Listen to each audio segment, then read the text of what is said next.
And thanks for visiting our website, rebuilderinabox.com. Today we're going to be working on the CS130D family. This is a GM alternator, middle to late 90s through early 2000s for GM. They're recognizable by the black plastic cover on the back. This is the plug-in where the voltage regulator plugs in, the battery outpost. A lot of them have different mounting configurations, but they're all primarily the same as far as rebuilding. You'll notice the 4 rectangular shaped holes on the black plastic cover. You stick 2 small Phillips screwdrivers down inside those holes and pry outward and upward to get the hooks to unhook the rear frame so you can pull the black plastic cover off. What we're going to do is put a rag around the pulley. If damage occurs to the pulley, put it lightly in a vise. And what we're going to do is use 2 thin shaft Phillips screwdrivers, stick them down inside the 2 holes, and pry up. What we're doing is prying out and then lifting up.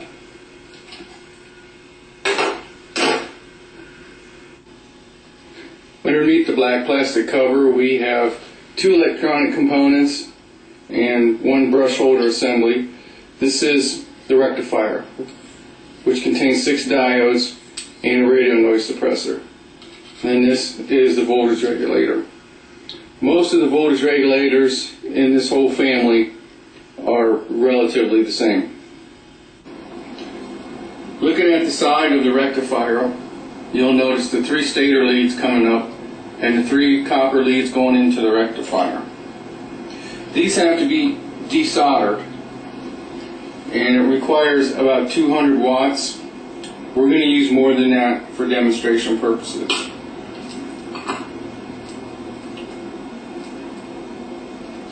Heat it up, and when you see the solder start to melt, take a pair of needle nose pliers and pull up.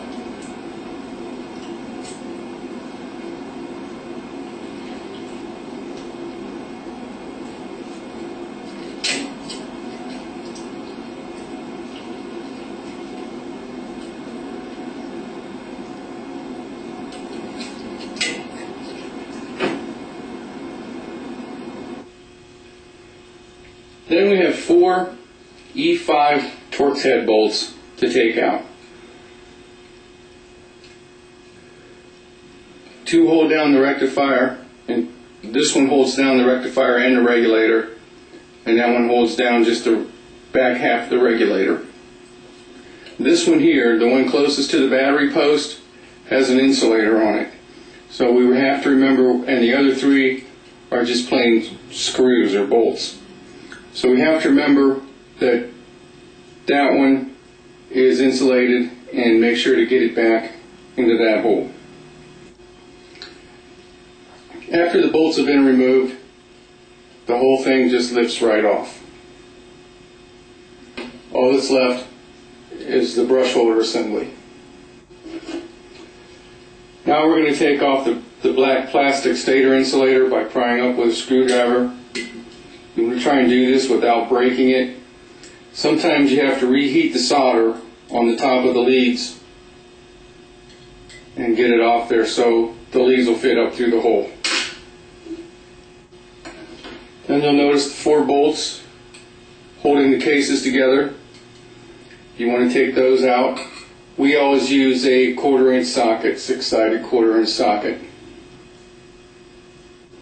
If the bolts don't want to break loose for you, you can turn the alternator upside down and fill up the hole with your favorite rust bust, liquid wrench, or what have you. Also, you can tap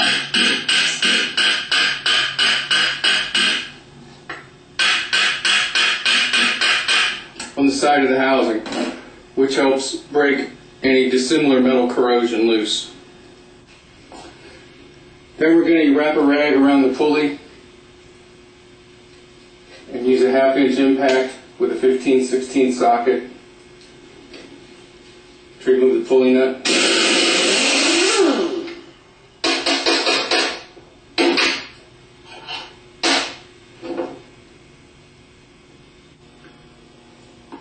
Take the pulley nut and screw it back on the shaft about halfway. Apply a liquid wrench, rust bust, WD-40, whatever you use, to this area right here. We have to get the shaft out of the bearing. The way we're going to do that is we're going to set the alternator on its end, and we're going to tap down with the alternator onto the flat part of the vise. Our hands are holding the bottom half of the alternator.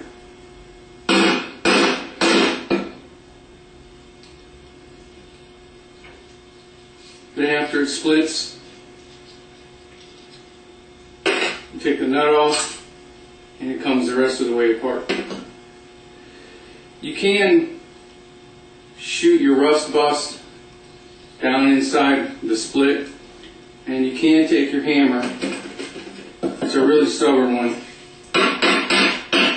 and lightly tap around the outside of the alternator to help break any corrosion loose. Normally though, even the old ones come right apart. Now we need to get the rotor out of the rear plate because the bearing is still press fitted into the brush holder assembly, the plastic brush holder. Put it upside down in a vise and open up the vise far enough where the rotor fits loosely in it, and move the shaft to one side so that the bottom of the shaft won't hit the beam in the vise. You'll notice looking down on the top of the rotor that there's a metal portion in the center of the shaft. What we're going to do is take a 1/4 inch by 6 inch extension and tap straight down onto the shaft.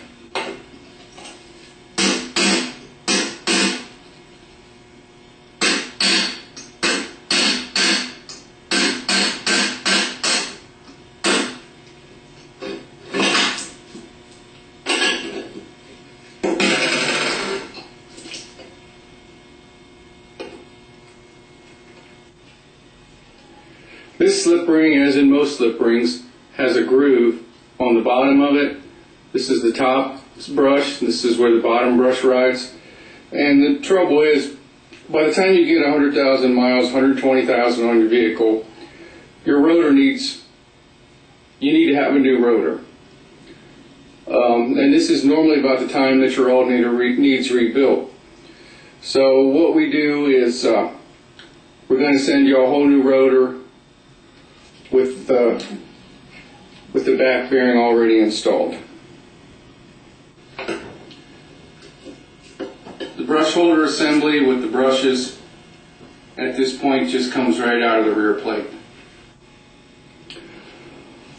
One of the problems with rebuilding the 130D series alternator is the way that Delphi designed a procedure to inhibit people from rebuilding their own.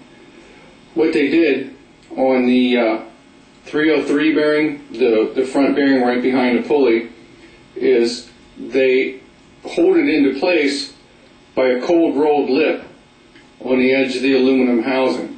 And you can see right where this pointer is where the edge of the bearing is not all the way exposed. There's a rounded part on the side of the bearing, and the aluminum housing that it's mounted in is rolled over all the way around. So what we have to do is we have to take a flat chisel and get down in there and chisel that away all the way around as best we can. It presents a little bit of a challenge, but you don't have to get it all out of there. Just get